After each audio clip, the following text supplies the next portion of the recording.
하나님의 말씀 보시겠습니다. 하나님의 말씀은 욥기 2장 1절부터 13절 말씀입니다.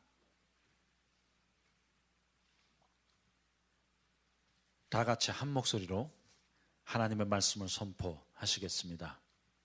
또 하루는 하나님의 아들들이 와서 여호와 앞에 서고 사단도 그들 가운데 와서 여호와 앞에 서니 여호와께서 사단에게 이르시되 내가 어디서 왔느냐? 사단이 여호와께 대답하여 가로되 땅에 두루 돌아 여기저기 다녀왔나이다. 여호와께서 사단에게 이르시되 내가 내 종 욥을 위하여 보았느냐? 그와 같이 순전하고 정직하여 하나님을 경외하며 악에서 떠난 자가 세상에 없느니라.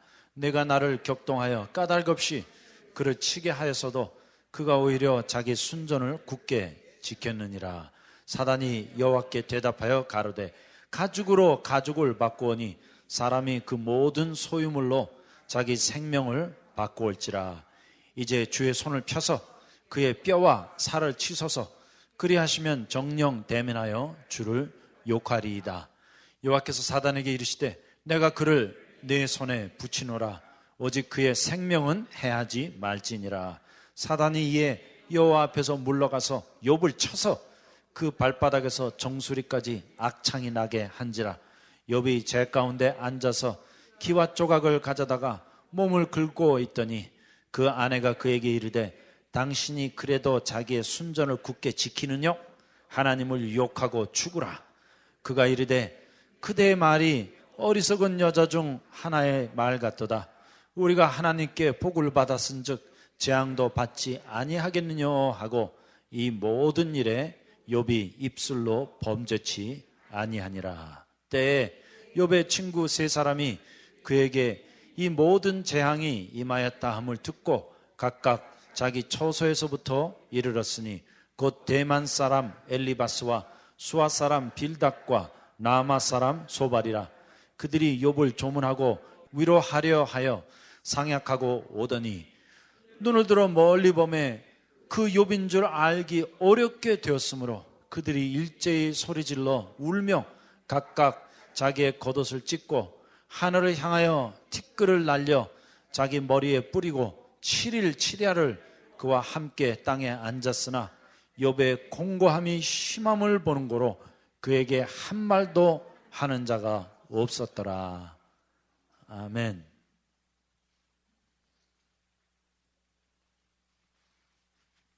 자, 이제 욥의 이야기는 급속도로 진전을 해서 1장 말씀을 통해 1막이 막을 내리고 이제 2장은 제2막에 해당하는 말씀입니다.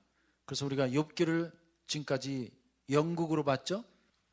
그래서 욥기 1장은 1막 1장, 1막 2장, 1막 3장으로 끝났고 또 욥기 2장은 똑같이 2막 1장, 2막 2장, 2막 3장으로 끝나게 되어 있습니다. 곧 욥기 2장 1절부터 6절까지는 이제 2막 1장으로 그 내용은 천상세계에서 일어나는 여호와 하나님과 사단 사이의 가상적인 대화를 묘사하고 있습니다. 그리고 계속해서 2장 7절부터 10절까지는 제2막 2장에 해당되는 말씀으로 이제 무대가 천상세계로부터 다시 지상세계로 내려와서 욥과 그 아내 사이에 일어나는 대사를 기록하고 있습니다. 그리고 이제 2장 11절부터 13절 말씀은 욥기의 제2막 3장 말씀으로 그 내용은 욥의 세 친구들에 대한 소개와 그들의 방문에 대한 말씀을 담고 있습니다. 그래서 욥기 1장은 1막 3장으로 막을 내리고 욥기 2장도 동일하게 1막 3장으로 막을 내리고 있습니다. 하지만 특별히 욥기 2장 11절부터 13절의 말씀은 욥기의 서론을 마무리하는 말씀으로 이제 욥기 3장부터는 욥기의 본론에 들어가게 되는데 그 문체도 산문체에서 시가체로 바뀌어지게 될 것입니다. 자, 2장 11절에 가서 보겠습니다. 때에 욥의 친구 세 사람이 그에게 이 모든 재앙이 임하였다 함을 듣고 각각 자기 처소에서부터 이르렀으니 곧 대만 사람 엘리바스와 수아 사람 빌닷과 나마 사람 소발이라. 그런데 여기 보니까 이 대만 사람 엘리바스, 수아 사람 빌닷, 그리고 나마 사람 소발은 그 지역을 다스리고 있던 족장들이었습니다. 그래서 이 셉투이전, 곧 70인 역에 보면 이들을 왕들로 묘사하고 있습니다. 그리고 또 이들은 모두 그 시대를 대표하는 그 당대의 철학자들이요, 현인들이었습니다. 그래서 이러한 철학자들이 재앙을 당한 욥에게 방문을 하게 되었던 것입니다. 그리고 우리가 또 한 가지 알 수 있는 사실은 그들은 정말로 욥을 아끼고 사랑하는 친구들이었습니다. 그래서 그들은 진심으로 욥을 위로하고 격려해 주기 위해 이렇게 멀리서부터 찾아왔던 것입니다. 자, 여기 11절에 다시 가서 보니까 때에 욥의 친구 세 사람이 그에게 이르러 이 모든 재앙이 임하였다 함을 듣고 각각 자기 처소에서부터 이르렀으니. 그런데 참 이상해요. 항상 나쁜 일이 생기면 이렇게 사람들이 모여듭니다. 그리고 뭐 잘 될 때, 평안할 때는 아무도 안 모여요. 그런데 어려운 일이 생겼다 하면 다들 뭔가 관심이 있어. 그래서 아주 막 귀를 기울이고 관심을 쏟아주는 것처럼 보이기도 합니다. 그러나 중요한 것은 사람은 우리에게 어떠한 도움도 줄 수 없습니다. Hey, I tell you. You know, when bad things come, a lot of people are going to come to you. 그리고 뭐가 그렇게 궁금한지. 그냥 그게 알고 싶어 갖고. 그래서 사실 사람들이 뭐 위로하러 왔다 하면 그 위로하러 온 것보다도 그 재앙, 그 사건의 내막을 좀 헤쳐보기 위해서 살짝 오는 사람들이 많아요. 그래갖고 그 자리에 앉아갖고 뭐 위로해 주는 척 하면서 자꾸만 그 속 얘기를 파내가려고 그래. 그래, 뭐, 어떻게 된 거야? 어떻게 되긴 뭐가 어떻게 돼? 아이고, 그리고 그냥 그 남에게 무슨 나쁜 일이 생겼다 그러면 귀가 솔깃해갖고. 왜냐하면 좋은 일 생긴 거는 여러분 이 소갈이 꼬여갖고 알고 싶은 마음도 없어요. 그냥 부럽기만 한데 화만 나는데 그 뭐 알고 싶은 마음이 싹 없어지잖아요. 그런데 누가 무슨 재앙을 당했다, 어려운 일을 당했다 그러면 그건 알고 싶어. 그래갖고 위로해 주는 척 와갖고는 전부 다 속 내막만 헤쳐갖고 그냥 알아내려고 합니다. 왜냐하면 이 사람들 안에 그러한 호기심이 있어요. 그래서 이 남의 이야기를 들을 때 아이고 이건 완전 꿀맛이야. 그래서 잠언서에 보니까 남의 이야기를 듣는 것은 별식과도 같아서 사람의 영혼 깊숙한 곳까지 내려가느니라 했는데, 여기 욥의 친구들이 이 모든 재앙이 그에게 임하였다 함을 듣고, 그래서 그 재앙의 소식을 듣고 온 거예요. 하지만 저는 동기가 좀 의심스러워요. 왜냐하면 이 욥의 세 친구들도 다 그러한 명목으로 욥을 찾아왔지만 결국에는 욥과 의견 충돌을 일으키고 욥을 정죄하면서 욥의 속을 팍팍 긁어갖고 뒤집어 놓고 나중에는 그 가슴에 비수를 꼽아놓는 일을 행하게 됩니다. 그래서 뭐 위로가 어디 있어? 나중엔 욥에게 정면으로 손가락질하면서 너 분명히 숨겨놓은 죄 있지? 이 위선자야. 빨리 불어! 하면서 나중에는 욥을 인신공격까지 했어요. 아유, 그런데 올 때는 여기 뭐 울고불고 난리도 아니에요. 하지만 사람의 마음이 이렇게 간사합니다. 그래서 우리는 누구도 인생을 의지하면 안 됩니다. I'm sorry. You need some consolation. 뭔가 위로받기 원하시죠? 누군가 나를 도와줬으면 좋겠죠? 그렇지만 성경은 그렇게 되어 있지 않습니다. 여기 11절 후반부에 보니까 그들이 욥을 조문하고 위로하려 하여 상략하고 오더니, 그러므로 사람을 의지하면 안 됩니다. 또 사람에게 무슨 위로를 기대하면 안 됩니다. 왜냐하면 사람의 위로를 기대하다가 실망당합니다.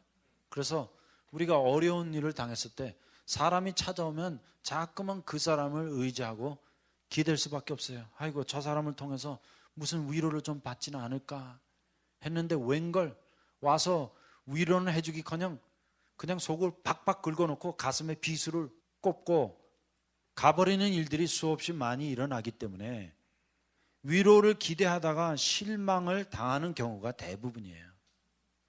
그래서 뭐 그런 실망 당할 필요도 없어요. 이제부터는 사람에게 위로를 구하지 마십시오.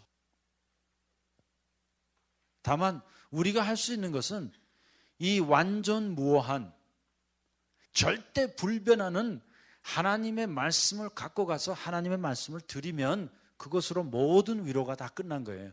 그리고 사람이 하고자 하는 말은 되도록이면 안 하는 게 좋아.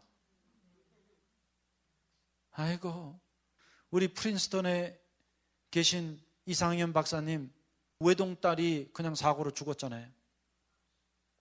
사고로 죽었는데 많은 사람들이 위로하러 와갖고는 그냥 그 속을 다 후비고 비수만 꽂고 갔어요. 그래서 사람들이 와서 하는 말이, 교수님이 신학을 가르치시는데 이 신학 더 잘 가르치시라고 이렇게 먼저 간 거니까 이거 복인 줄 아세요. 요런 말을 하는 싸가지 없는 것은 그냥 귀샤닥을 한 대 올리고 싶죠. 그게 말이나 돼요? 그러면 네 새끼도 다 죽어야 되는 거 아니야?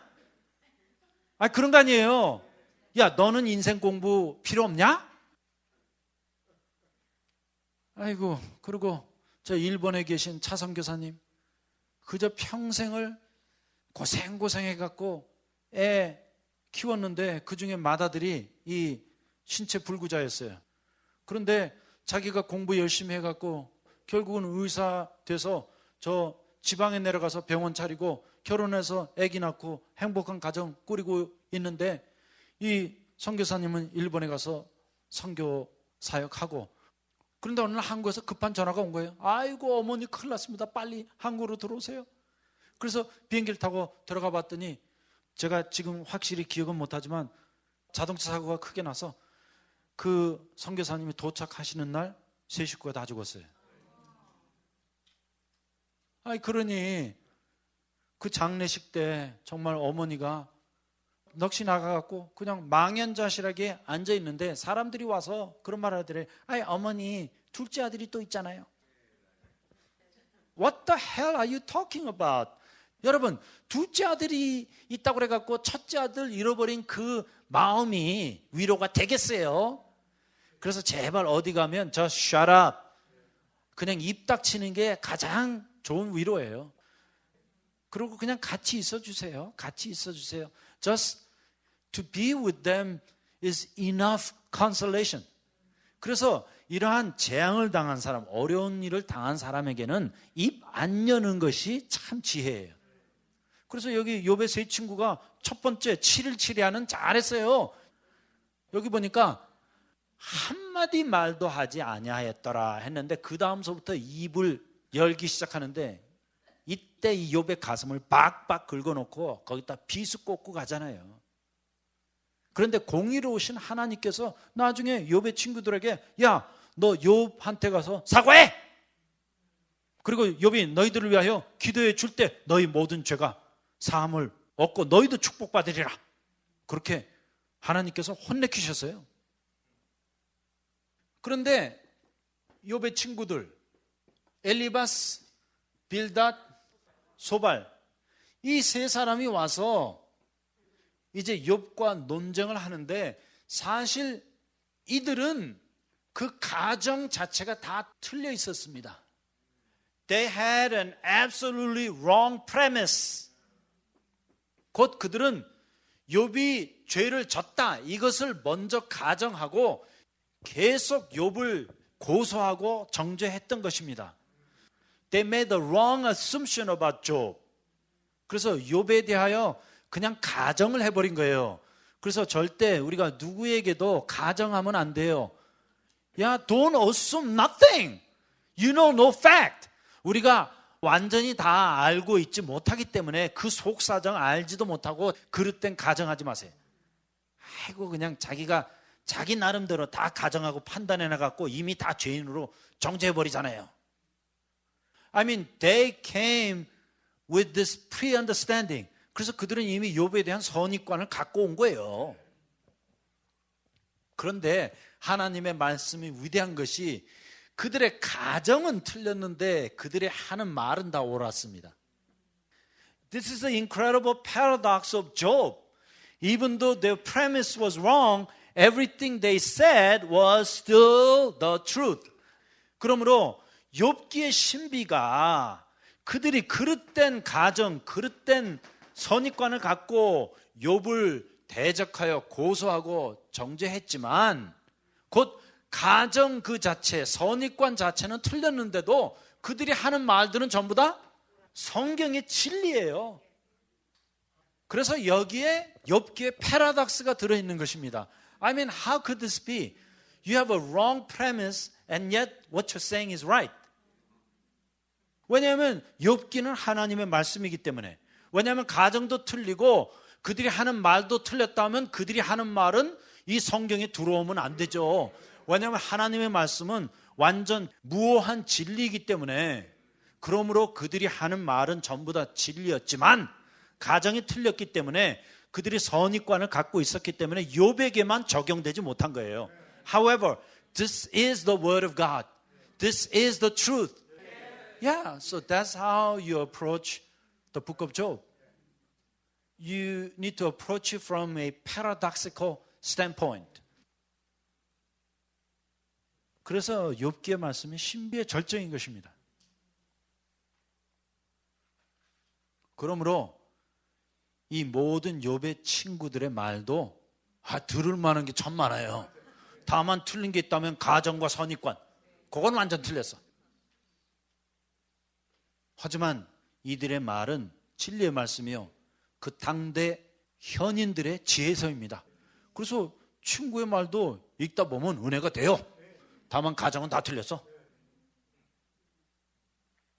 그래서 행여나 우리가 하는 말이 다 옳고 진리일지라도 우리가 남에 대한 그릇된 선입관, 가정을 갖고 있으면 그 사람에게 이 말씀이 먹혀 들어가지가 않습니다. 그래서 욥의 친구들 말 들을 때, 야, 너희들 하는 말 다 옳아. 하지만 나는 그 죄인이 아니야. 이렇게 빡빡 우겼던 거예요. 그러니까 엘리바스, 빌다, 이 소발인지 개발인지는 그냥 점점 더 화가 나는 거예요. 왜냐하면 자기네들이 하는 말이 옳은 말이거든. 하나님께 받은 진리거든. 그런데 욥은 뭐 끝까지 그거 부인하는 거예요. 왜냐하면 일단 뿔 때가 났거든요. 아니, 자기를 고소하고 정죄하는 사람의 말을 누가 듣겠어요. 그래서 우리는 누구도 판단하면 안 됩니다. 절대 어떤 선입관이라도 갖고 있으면 안 돼요. 그런데 참 이상해. 누가 이렇게 와갖고, 저 사람 아주 이상한 사람이야. 저 사람 아주 나쁜 사람이야. 아주 밴댕이 소갈딱지 같아. 저 사람 아주 깐깐한 사람이야. 저 사람 아주 성질 못됐어. 그러면 그 사람 볼 때마다 그것만 보여요. 그래서 여러분, 뭐 누가 누구에 대한 말을 한다 그러면 아예 귀를 막아두셔야 돼요. 듣지 마세요. 왜냐하면 그렇게 주워 들은 선입관이 계속 그 사람 대할 때마다 나타날 수밖에 없어요. 그런데 욥의 친구들은 이미 그러한 선입관을 갖고 왔어. 저거 분명히 뭔가 잘못했을 거야. 저거 겉으로 괜히 뭐 의인인 척했지.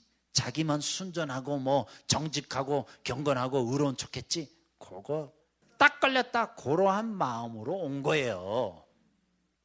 That's what's wrong with them.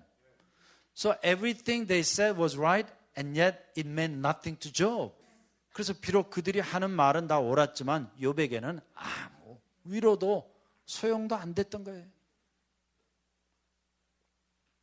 그래서 절대 내가 무엇을 다 알고 있다 해도 가정하지 마세요. 선입관을 갖지 마세요. 또 이런 분들이 있어. 나는 저 사람이 다 알고 있어. 다 알고 있긴 못 알고 있어. 그것도 나의 주관적인 생각이고 누구도 누구에 대하여 다 알고 있을 수가 없어요. 왜냐하면 우리는 인간이기 때문에. I don't know anything about you. So how can I judge you? 하루는 공자님이 제자들에게 공부를 가르치고 있는데 그날따라 공자님이 강의를 너무나 오랫동안 하셔갖고 그냥 제자들이 막 배가 고파서 꼬르륵 꼬르륵 소리가 나는 거예요. 그래서 제자 중에 하나가 선생님 우리가 밥이나 좀 먹고 하십시다 했는데 보니까 또 쌀이 없네. 그래서 어떻게 이제 쌀을 구해다가 그 제자 중에 한 사람에게 밥을 지라고 시켰어요. 그런데 이 제자는 정말 그 공자님의 강의 듣고 싶지 누가 부엌에 가서 음식 만들고 싶어요. 하지만 희생하는 마음으로 부엌에 가서 음식을 만들고 나중에 이제 그 김이 모락모락 나는 흰밥을 떠다가 공자님과 제자들에게 나눠주려고 하는데 일이 터진 거예요. 왜냐하면 그 강의를 듣고 있던 공자님의 또 다른 제자가 화장실을 가려고 이렇게 나가다 보니까 아이고 요놈의 제자가 그 부엌에서 밥을 짓고 있는 게 아니라 밥을 그냥 한 움큼 싹 떠갖고 자기 입에다 싹 집어넣는 거 그걸 또 본 거야. 그래갖고 요 다른 제자가 공자님에게 와서 고해 바친 거야. 아이고 저놈 괜히 우리를 위해 희생하는 것처럼 보여도 저거 지금 부엌에 가서 밥 다 처먹었어요. 그래서 공자님이 그 제자를 불렀습니다. 불러다가 너 우리가 그만큼 믿었기 때문에 그냥 밥 주라고 한 거지 누가 너더러 밥 먹으라고 했느냐 했더니 이 제자가 눈물을 뚝뚝 흘리면서 하는 말이 공자님 제가 부엌에서 밥을 짓고 있는데 그때는 이 부엌이 천장이 다 지푸라기 흙으로 돼 있었잖아요. 저 천장에서부터 흙이 한 덩어리가 밥 중앙에 툭 떨어진 거예요. 그런데 이걸 떠서 버리자니 아깝고 또 이걸 그대로 두면 밥 먹는 사람 밥맛이 없어지고 해서 그 부분만 살짝 떠갖고 제가 버릴 수 없어서 제 입에 집어넣은 걸 그 사람이 가서 보고 전혀 딴소리를 한 거예요. 그러므로 내가 내 눈으로 본 것도 사실이 아닐 수 있어요. 내가 내 귀로 직접 들은 것도 사실이 아닐 수 있어요. 그러므로 내가 봤다 이렇게 빡빡 우기지 마세요. 자기는 봤대. 보긴 뭘 봐. 별 추잡스러운 소리들을 다 해요. 자기 눈으로 봤대. 그것도 잘못 볼 수 있어요. 또 자기가 들었대. 듣긴 뭘 들어? 여러분 우리 귀가 얼마나 삐뚤어져 있는지 아세요? 제가 이렇게 강의해도 딴소리로 듣는 경우가 한두 번이 아니에요. No, really.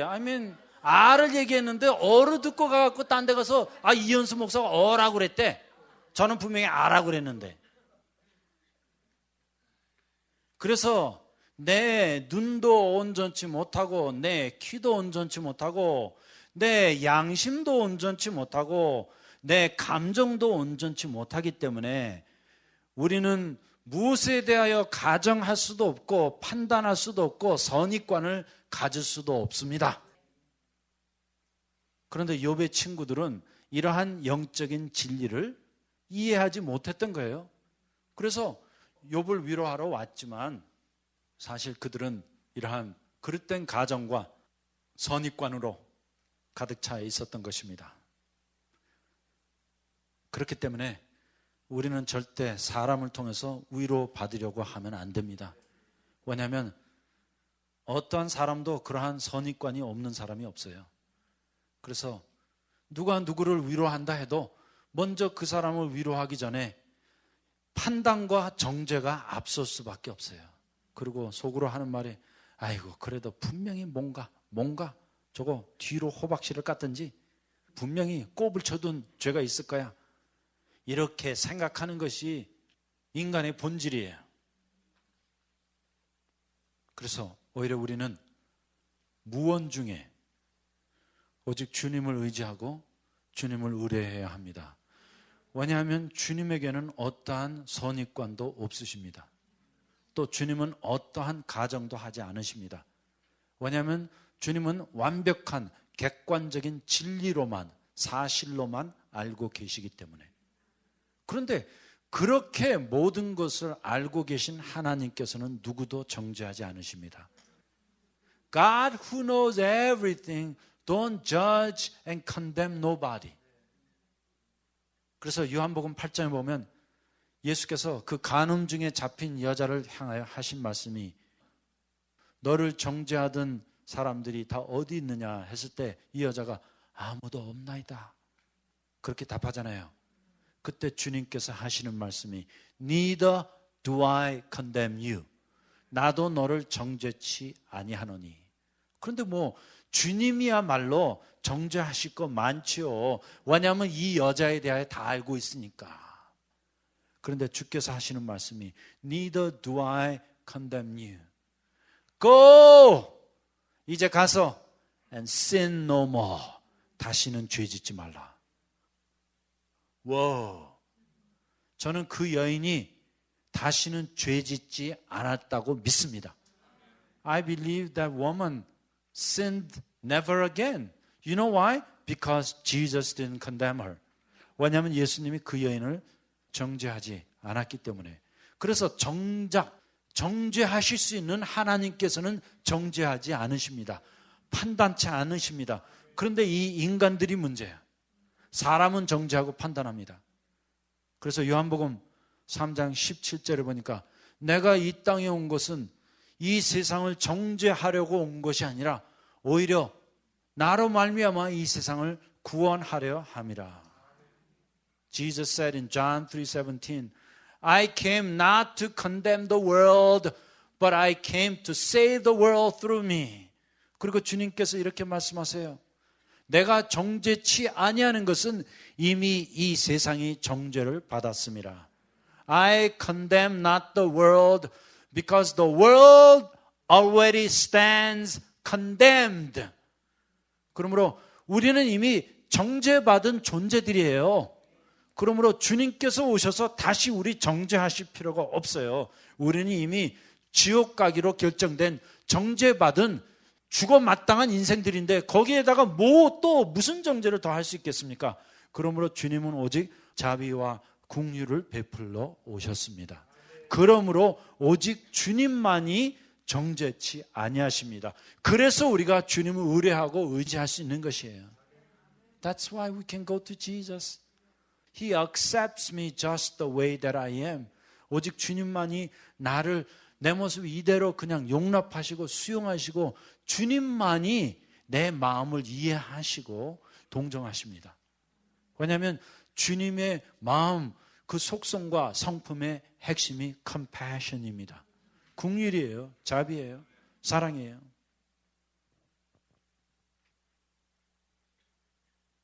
그래서 이제 욥기 4장부터 37장까지 계속되는 욥의 친구들의 말을 살펴보면 비록 그들이 하는 모든 말들은 다 옳았지만 욥에게는 전혀 도움이 되지 않았습니다.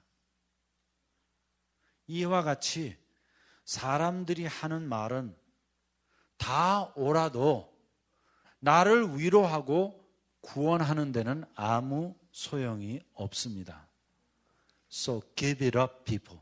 그러므로 우리 사람을 통해서 위로받으려는 그 마음을 포기하십시다.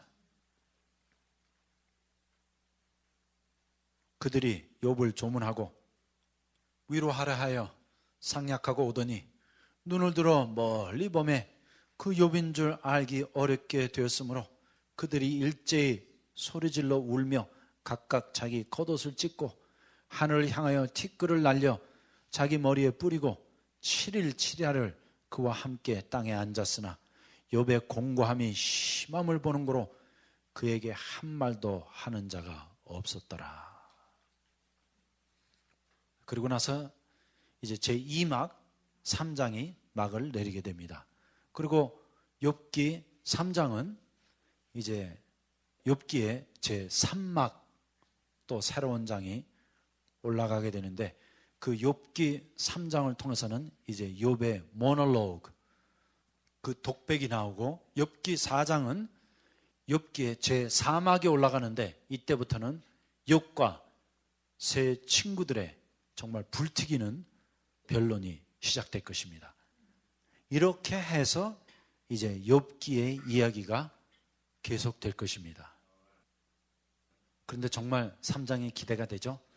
또 4장, 5장, 6장, 7장 이제 계속 욥과 친구들이 과연 어떠한 이슈를 갖고 논쟁을 하는가, 우리가 다음 시간부터 살펴보기로 하겠는데, 정말 이 욥기는 참 지혜의 말씀입니다. 이 욥기는 참 진리입니다.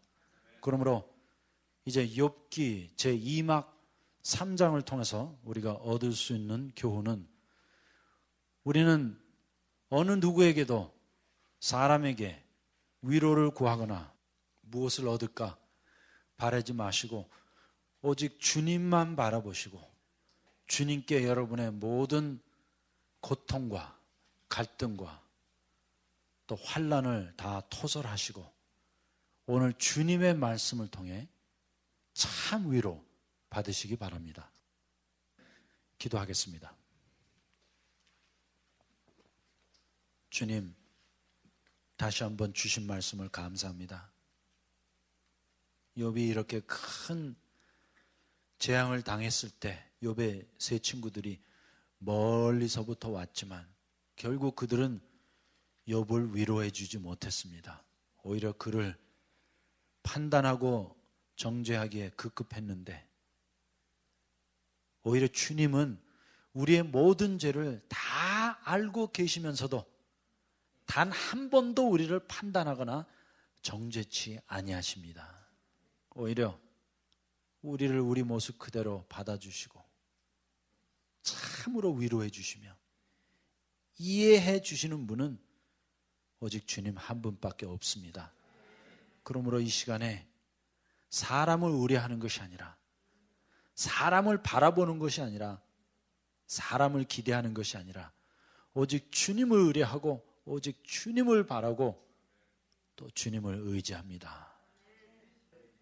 오직 주님께 우리의 속마음을 털어놓고 우리의 진심을 토설하게 하여 주시옵소서. 그리고 분명 주님께서는 이제 당신의 위로의 말씀으로, 당신의 소망의 말씀으로, 당신의 언약의 말씀으로 우리를 위로해 주시는 것뿐만 아니라 이제 위경에 처한 우리 모두를 구원해 주시고 문제 해결해 주실 것을 확신합니다. 그러므로 다시 한번 주님께 모든 감사를 드리며 이 모든 말씀 예수님의 이름으로 기도하였습니다. 아멘.